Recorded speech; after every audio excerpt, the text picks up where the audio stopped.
So around this time, webcomics are starting to become a big thing, and they're becoming pretty popular and numerous enough that print publishers were starting to take an interest, and print creators. And around this time, a lot of sort of print cartoons started moving to the web. Part of the reason for this was that the comic book market in America started to become more difficult for independent creators. It started to become harder to do like monthly comic books and make a profit from them if you were just a self-publisher or an independent creator. And one way around that was to publish your work online and then put out like a graphic novel later on rather than trying to sell it as a monthly comic. One of the first print comics to do this was Girl Genius by Phil and Kaya Folio, husband and wife team. And it's like a steampunk science fiction mad scientist comic. They started publishing it as a monthly comic in 2001, a print comic. And in 2005, they decided to stop putting out the monthly comics and put it online completely. And then, so they publish it online, and then when they have enough pages, they put out a graphic novel. And it became way, way more popular as a webcomic than it had been as a print comic. And it is currently one of the most popular comics on the internet, as far as I know. Then there are also comics that moved from the web to print. American Born Chinese was a comic that first started, Gene Yang, the creator, first started serializing it. We put out mini comics of it, like little print mini comics, and also ran it online on moderntales.com. And several years later, the complete book was published as a graphic novel, and it became the first comic nominated for the National Book Award in America, which is very exciting. And he's a great cartoonist. Newspaper comics also started. Newspaper comic publishers also became more interested in the web. Like I said before, there were newspaper creators like Scott Adams, who did Dilbert, and Bill Eamon, who does Foxtrot, who were interested in the web from early on and were always publishing their stuff online. By about 2005 or so, the major newspaper syndicates all had websites for their comics. Oh Brother by Jay Stevens and Bob Weber Jr., both of whom are longtime newspaper cartoonists. It was the first comic to get what they called the full webcomics treatment from the syndicate, King Features, which meant that King Features made a special website for Oh Brother and advertised it as a simultaneous web strip and newspaper strip. So they're getting more interested. So the newspaper comics are getting more interested in publishing online as much as they publish in newspapers. And now we get up to today, and a sample of where webcomics are right now. These panels are this is from Harp a Vagrant by Kate Beaton, my favorite comic on the internet. And she does comics on a lot of subjects, but a lot of them are history comics based on historical figures. This is her comic about Jane Austen. Somebody says to her, "Are you writing another story with Mr. Darcy?" She says, "No, this novel is a social commentary." "Is it a social commentary about hunky dreamboats?" "No." "Is there a makeout scene?" "Leave me alone." So, some of the major categories of webcomics right now.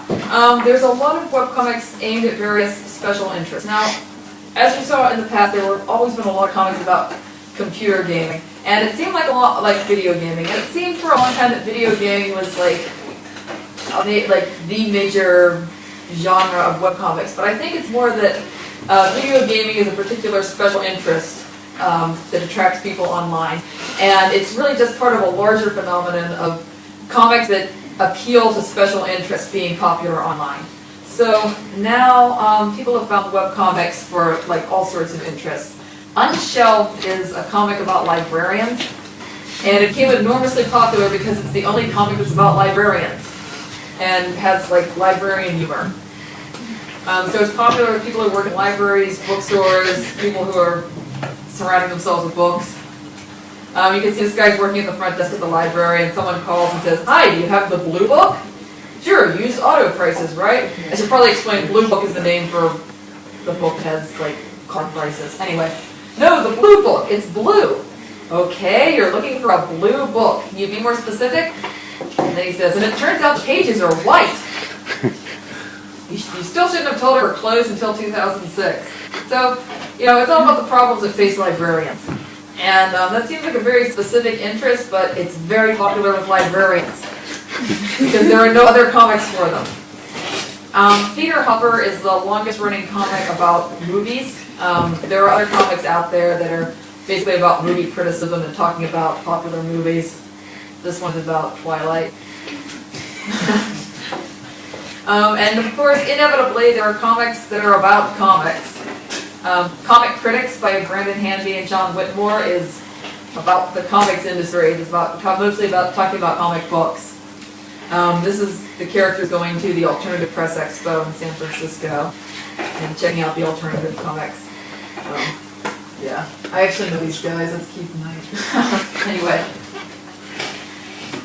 And there's also one-off, standalone gag comics have become very popular because with the rise of social networking and it being very easy to link things around, comics that you can just take one comic and send to all your friends can be very successful. So comics, as you can see, this is the Perry Bible Fellowship by Nicholas Gurwitch, and it's the story of the gingerbread man. But you have if you have one that if the comic puts out one strip that people think is funny, then they can send it around to thousands or even millions of their friends.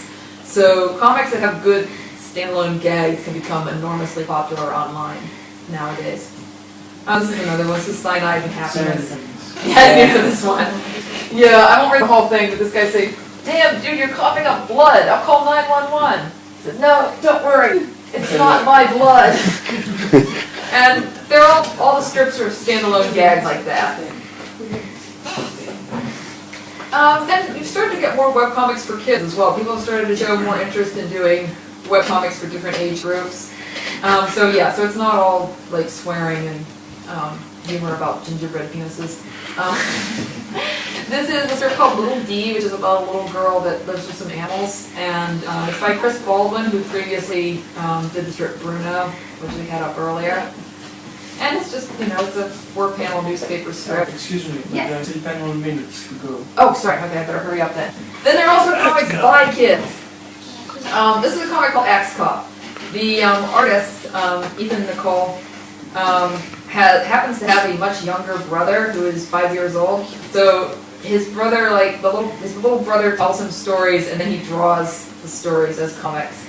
So this is, one day at the scene of a crime, the cop found the perfect fireman axe. That was the day he became Axe Cop. I need a partner now. So Axe Cop had tryouts and hired a partner. My name is Flute Cop.